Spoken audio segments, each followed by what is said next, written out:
بسم اللہ الرحمن الرحیم۔ ہرنی کی دعا۔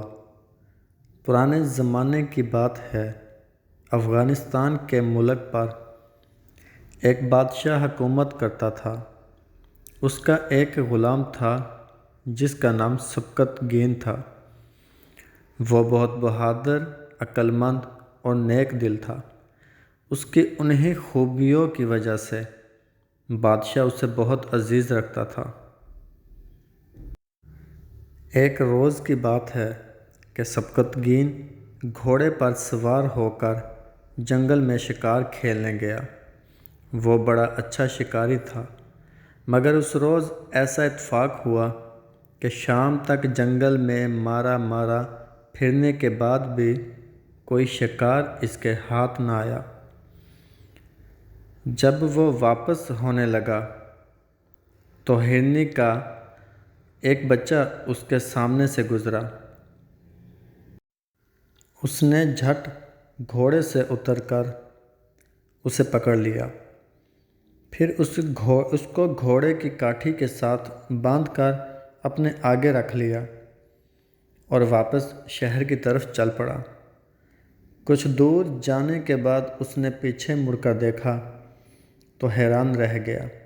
ہرنی اس کے پیچھے پیچھے آ رہی تھی اور یوں لگتا تھا جیسے اس کی آنکھوں سے آنسو بہہ رہے ہیں۔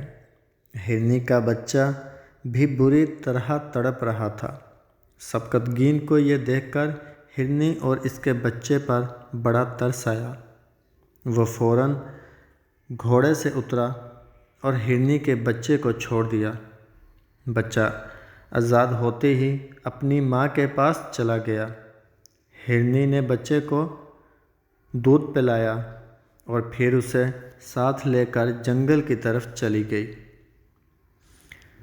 وہ بار بار مڑ کر سبکت گین کی طرف دیکھتی تھی، جیسے اس کا شکریہ ادا کر رہی ہو۔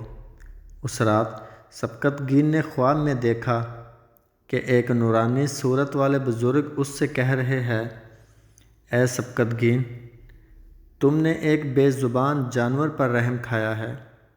تمہارے اس کام سے اللہ تعالیٰ بہت خوش ہوا ہے اور اس نے خوش ہو کر تمہیں بادشاہت بخش دی ہے۔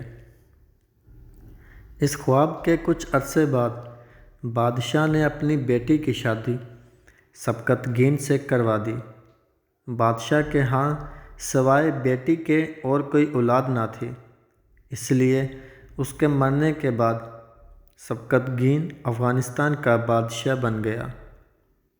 اس طرح ہرنی پر رحم کرنے کی وجہ سے ایک معمولی غلام کو ایک ملک کی بادشاہت مل گئی۔